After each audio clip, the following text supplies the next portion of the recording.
Hammaga salom, our subscribers. Bugungi mavzuyimiz subject pronouns, ya'ni kishilik olmoshlari. Subject pronouns bu possessive pronounsning davomi. Undan oldin Telegram kanalimizga obuna bo'lib qo'ying. Chunki Telegram kanalimizda sizga kerak bo'ladigan va foydasi o'ta katta tegadigan ma'lumotlar hamda audio fayllar va video fayllar hamda onlayn o'z darajangizga mos kelgan kitoblar ro'yxatlari va ularning PDFlari hamda kerakli ma'lumotlar bor. Unday bo'lsa, let's go. Xo'sh, tanishing, bu bizning yangi qahramonimiz Jacob. Biz uni har gal Jacob deyishdan charchaymiz. O'shaning uchun bizga subject pronouns kerak. Subject pronouns orqali biz ismlarni kamroq aytishni o'rganamiz. Va buni boshlashdan oldin bizni YouTube kanalimizni atiga 36% podpiska bilan ko'rishar ekan. O'shaning uchun obuna bo'lib qo'ying. Hamda bizning yangi veb-saytimiz.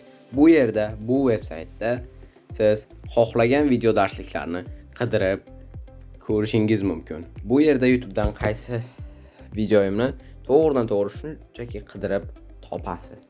Va bu hammasi juda oson, juda qulay va juda samarali hamda juda foydali. Xo'p, keling endi darsga o'tsak. Birinchi birligimiz bu I, ya'ni men degani. Xo'p. Keling buni misollar bilan ko'rsak. I am a doctor. Men shifokorman. Ya'ni birinchi ko'pligimiz bu nima deb o'ylaysiz? Bu we, ya'ni biz. Biz degani. Xo'p, keling endi buni misollar bilan ko'rsak. We are doctors. Biz shifokorlarmiz degani. Va oxirida nima uchun s qo'shildi?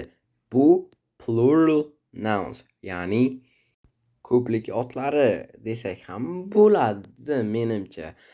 Bu mavzuni ko'rishni istasangiz, bu videoni ham aktivini bomba qilib bersangiz albatta chiqadi.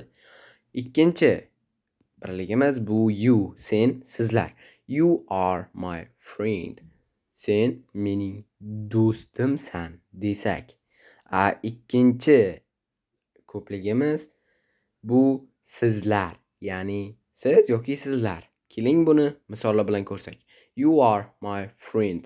Sizlar mening do'stlarim, sizlar. Va uchinchi birligimiz bu he, erkak kishi uchun. She, ayol kishi uchun.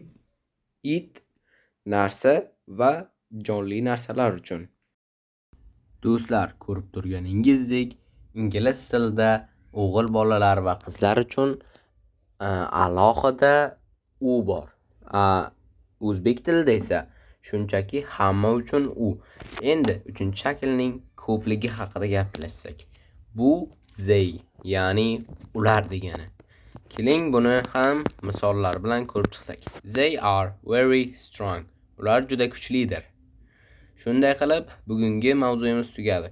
Boyagi Telegram kanal hamda YouTube kanal va boshqalarni, veb-saytlarni Telegram biodan topishingiz mumkin.